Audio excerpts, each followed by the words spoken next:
नमस्कार मित्रों, आज हम विज्ञान के क्षेत्र में क्रांति करने वाले 4 कायस्थ वैज्ञानिकों को पढ़ेंगे, उनके बारे में जानेंगे। उनमें एक हैं सत्येंद्र नाथ बोस, दूसरे हैं जगदीश चंद्र बोस, तीसरे हैं शांति स्वरूप भटनागर और चौथे हैं ज्ञान चंद्र घोष। आज हम इनके बारे में जानेंगे, तो चलिए शुरू करते हैं। सत्येंद्र नाथ बोस 1894 से 1974 तक। यह है इनकी तस्वीर। सत्येंद्र नाथ बोस तथा आइंस्टाइन ने मिलकर बोस आइंस्टाइन स्टैटिक्स की खोज की। सत्येंद्र नाथ बोस ने एक लेख लिखा। ये लेख उनका शोध था, प्लांक्स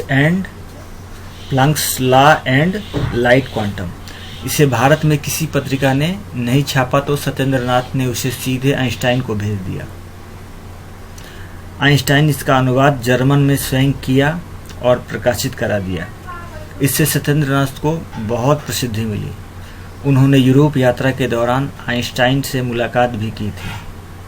सन 1926 में सत्येंद्र नाथ बोस भारत लौटे और ढाका विश्वविद्यालय में 1950 तक काम किया।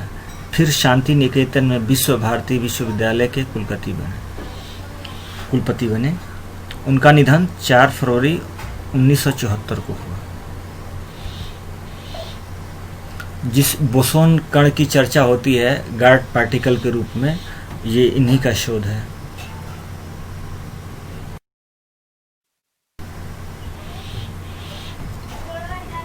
ये है जगदीश चंद्र बोस 1857 से 1937 तक। प्रोफेसर बोस ने विद्युत चुंबकीय तरंगों इलेक्ट्रिक मैग्नेटिक वेव की खोज की थी और 1895 में इन तरंगों का उपयोग करके वो डोरबेल बजाते थे। इन तरंगों का ही उपयोग करके बिना तार के ही डोरबेल बजाते थे, जिसकी बीच की लंबाई 75 फीट थी और बीच में दीवार भी था। तो ये बिना तार के ये इलेक्ट्रिक मैग्नेटिक वेव के जरिए बजाते थे। तो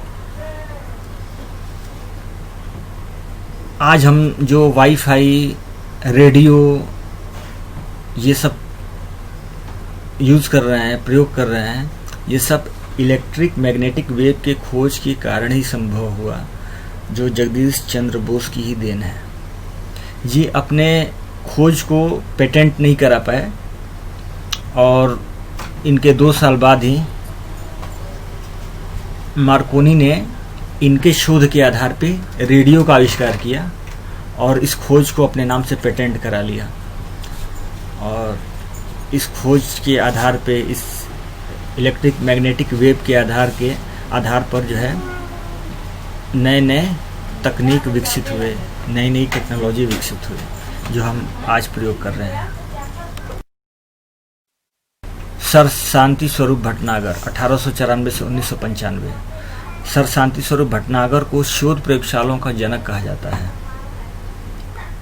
वह भारत में अनेकों बड़ी रासायनिक प्रयोगशालाओं के स्थापन हेतु स्मरण किया जाता है। इन्होंने भारत में कुल 12 राष्ट्रीय प्रयोगशालाएं स्थापित की, जिनमें प्रमुख इस प्रकार से हैं: केंद्रीय खाद्य प्रोसेसिंग प्रौद्योगिकी संस्थान मैसूर, राष्ट्रीय रासायनिकी प्रयोगशाला पुणे, राष्ट्रीय भौतिकी प्रयोगशाला नई दिल्ली, राष्ट्रीय मेटलर्जी प्रयोगशाला जमशेदपुर, केंद्रीय ईंधन संस्थान धनबाद।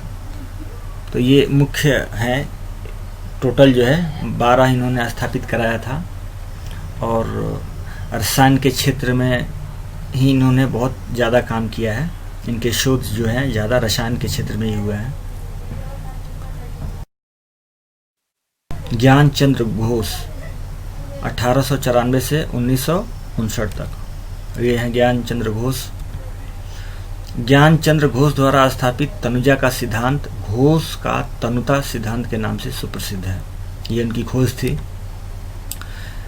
ज्ञान चंद्र घोष के अनुसंधान विविध विषयों, विशेषतः वैद्युत रसायन, गति विज्ञान, उच्च ताप, गैस अभिक्रिया, उत्प्रेरण, आत्म ऑक्सीकरण जिसको ऑक्सीडेशन कहते हैं, प्रतिदीप्त इत्यादि पर हुए हैं।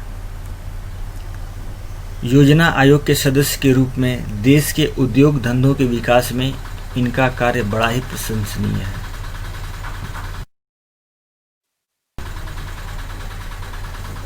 तो कैसी लगी आपको ये वीडियो और ये जानकारी, कमेंट करके ज़रूर बताएं।